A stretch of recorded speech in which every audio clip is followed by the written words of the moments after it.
And welcome back to Tech Tip Tuesday, everyone. Hope you guys are having a great week. This week is about my workspace, and specifically the way that I've kind of used this whole magnet system for my workbench. And I thought I'd pass it on because it really did change a lot of how I paint and how I work and basically how I organize things. Now, this you're seeing what's left of yesterday's live feed, so the place is kind of a mess, but it's still going to work because a lot of the components here are things I kind of want to show you. So a little bit of history about the way that I work and how things developed to where I am with this setup now. I've always had these large, this is a big 3x5 drafting bench, so the top of this tilts. So it's pretty common setup for a lot of artists. They'll get artists' tables that also tilt, or a table with a a board that sits on it that tilts as well. So what I was finding was, obviously, when you put your artwork on it or something, it'll slide off. So originally these workbenches, I have three of them, and they have wooden tops to them. So they also had self-healing mats on them, which are those green drafting rubbery kind of material that they put on drafting tables. So what I would do originally was I would take thumbtacks and stick them into the self-healing material, and then I would hang things off of them. The painting would sit on these thumbtacks or whatever.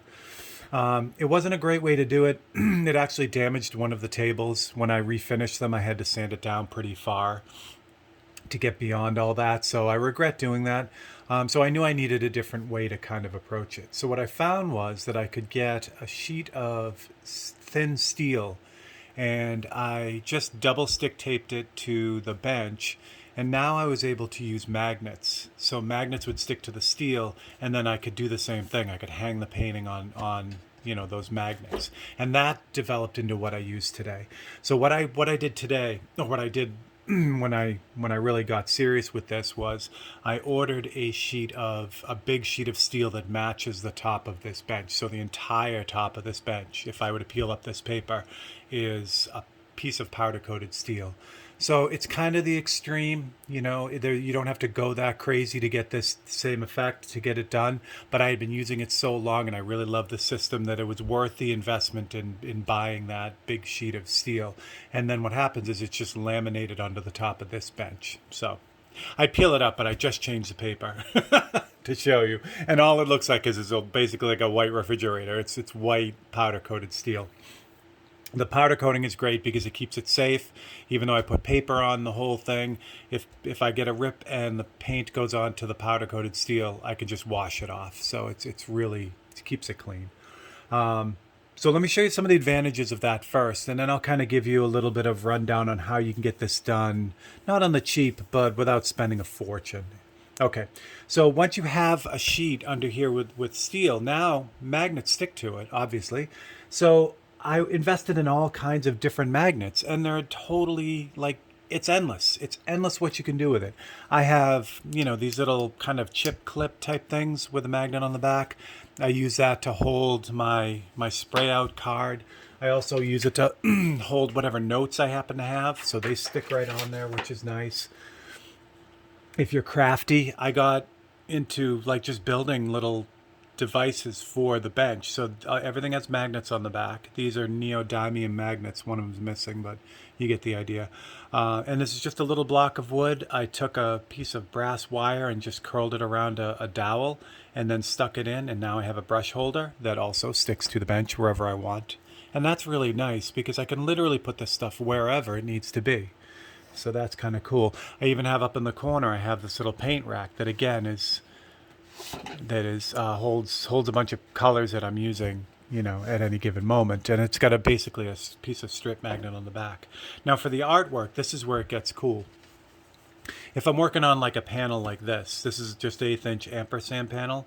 I bought along the way scraps of this magnetic material, and this is the stuff that they use for like vinyl signs on the side of vehicles, and it comes in a roll, usually 24 inches wide, And what you can do is you don't have to buy a whole roll of it. It's expensive, but you can get scraps, or you can even buy small pieces of it, and you get that just about anywhere. But this stuff is great because what I can do with it is I can stick it to the back of whatever I'm working on. In this case, I just used masking tape, a couple of loops of masking tape, glued the magnet on. Now this will stick wherever I want it to. I can move it, I can tilt it, I can do whatever I want with it, and it's going to stay exactly where I put it. And that's really a huge help. So I'm not sticking stuff in here. I don't have to have some sort of weird track down the bottom to hold it, kind of lip thing to hold it. It just works really well, and I do that with everything. And then literally all of it. I can do that with, put this on the back of aluminum panels, on flat panels, whatever. So, okay, the next thing is, yes. So I use canvas. So what do you do with canvas? So all I do is I'll take, again, these are neodymium magnets, which are the really strong magnets. I like these because they're so strong. But you can take a few pieces of masking tape, grab these little button magnets, adhere them to the back of your canvas on the corners, and now your canvas will stick wherever you want it to. Same deal. You can move it, you can tilt it, you can do whatever you want. It's not going to go anywhere. And it's just a really, really great system. So I've really fallen in love with it. Now to do this yourself, well, let me show you one more quick thing, and then I'll get into doing it yourself. Put aside this. So I do a lot of work on paper as well, and I use a lot of stencils and masking. So I'm going to zoom you in for this. I actually have another sheet of magnet material with photo corners in it, specifically for this painting series. Let me zoom you in so you can see what I'm doing here. And get you in a little bit closer. So I have just these regular photo corners you can get at the craft store. I stuck them onto the magnet, and now I have this little paper holder basically for the Canson paper. I do a lot of these 5x4s or 4x3s paintings, so I made up a special holder for that. But anyway, that's certainly not what I want to show you. So what I do is, if I'm using like a stencil or masking and I need an extra hand, because the board underneath is magnetized or steel, and I can use these magnets, I can actually use the magnets to hold down the stencil while I'm working. So now I have a free hand, and that's on there. That's not going anywhere. And that's just a really cool thing. So another great advantage of using magnets instead of, just kind of messing around with it. So doing this for yourself, again, if you have a nice huge bench like this, it's, I don't know what I'd do without it. Zoom back out here. If you have a huge, drafting table, that's awesome. But some people work on easels. Some people have a smaller bench. So what you can do is you can get a sheet of just galvanized steel, and you can get that at any hardware store, big hardware store.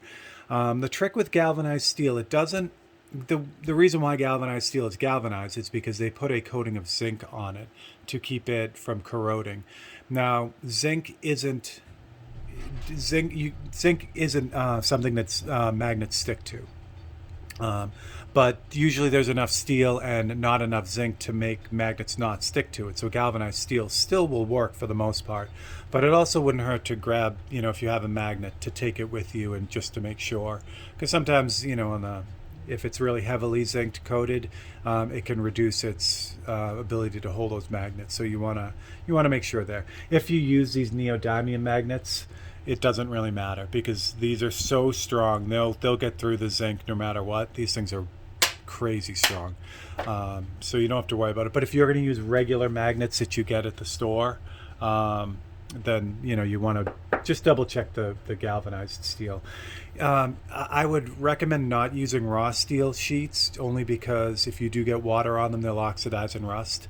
The powder coated was great again, but it was a little bit more expensive. So you can buy that sheet, and then you can adhere it to your board. Now, if you don't want to do it permanently, you can use like a double-sided foam tape, which would be good, and that will hold it in place, but not permanently attach it to your drafting table or your art table.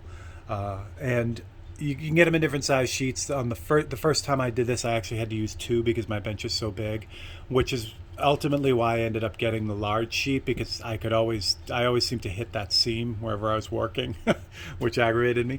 But I did it. I got away with it. So you can use two pieces to cover a larger area. So galvanized is a great way to go. It's inexpensive. I think it's about $10 for a decent size sheet. And if you were looking to go the powder coated route like this, I got it from a sign supplier that will basically to use it for sign faces, powder coated steel.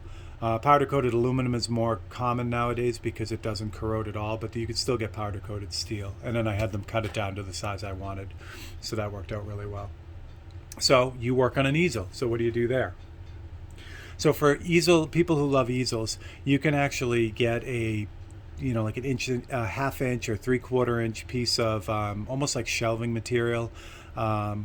You want it sort of thick so that it doesn't have any give. You can't really use like 1/8 inch MDO because this has a lot of flex to it. So you don't want it wobbling around on your easel. You want something fairly thick. So half-inch material is good. You can get the lightest stuff you can.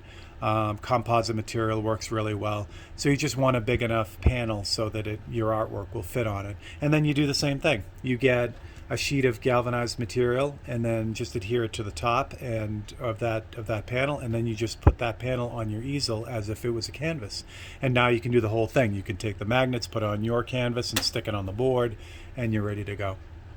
So that's a good way to do it. So that's my Tech Tip Tuesday for today. This whole magnet thing has really done a lot to it doesn't show, it really has done a lot to organize my whole setup here. And it's something that I'll always use. So there you go. All right. So for Tech Tip Tuesday, I thank you for stopping in, subscribing. You can leave a comment if you have a magnet tip that you use, or if you have any questions, you can also do that too. I appreciate all the support. I love that you guys are here and checking these out.